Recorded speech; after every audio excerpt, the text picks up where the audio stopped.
Project 39 mini albums. I am going to do something a little different. I'm going to tell you a little bit about myself. So for those of you new, or those of you who have been following along for a while, you may wonder where I've been and what I've been doing. So as you can see, there are pictures of an RV and a studio, and this is where I live. In 2019, we sold the house and everything in it and bought an RV, and we travel the country. I am fortunate enough to have a fabulous craft room in my RV, and I make YouTube videos as I travel. I also like to hike and take lots of pictures, and that's what a lot of this is going to be about. Throughout most of the year, my husband and I work camp, meaning we'll stay in a campground and work a couple hours a day in exchange for a campsite. So we do all sorts of things, and I actually like the more artistic projects, but I do help with some of the other things to do around the campground. This was a wood burning project I did, and then these are cornhole boards that he made and I painted. This was a historical restoration project we did at a World War II fort. Anyhow, in August we took a break for that and traveled around Vermont, New Hampshire, and Maine, picking blueberries and seeing the sights. I get so inspired by seeing some of the colors together that I think I might try a new collab using some of the pictures as our color palette. Sometimes we do the crazy touristy things like seeing the 47-foot Paul Bunyan statue, but then we drove by this house. You guys, this is Stephen King's house. It is perfect for Stephen King. The wrought iron was fabulous. This is like a three-headed dragon. And then this is a sculpture. I guess the tree in the yard died and they had this guy come and make this sculpture. The details on it are fabulous.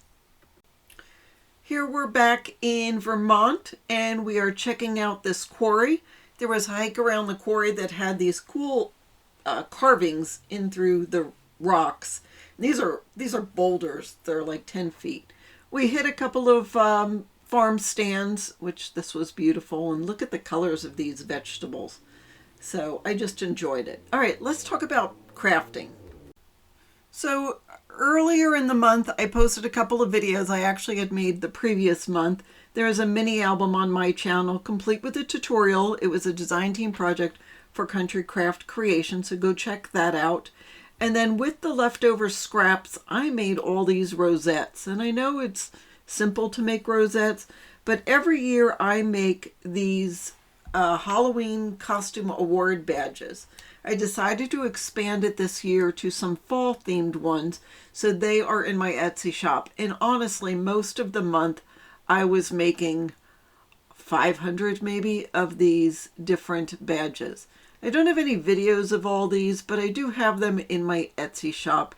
So if you want to take a closer look, although these are pretty detailed here. These are using the Tim Holtz dies from last year that I used glitter on top. And I just love the look of it, but it's very glittery. These were some rosettes that I made. In the center are molds that I used creative paper clay on and painted. I think they're a Frank Garcia mold for Halloween, but they came out pretty cool. I love the dimension on them. Here's a little bit of a closer look. You can see the cauldron is dimensional, and I just put it on some a circle and a rosette, and that'll make a great decoration for your Halloween tree. So that was August. I'll get back to my regularly scheduled crafty goals for September. In the meantime, this is a sneak peek of a project coming up. And I'm going to be making a fall or Christmas version of this if all goes well. And then I'm going to leave you with my favorite photo of the month. This is something that has been eluding us for our RV adventure. And don't forget to like and subscribe and check out all the other crafty people who are setting their crafty goals, and go along and set your crafty goals. So thanks so much for watching, and have a fabulous day.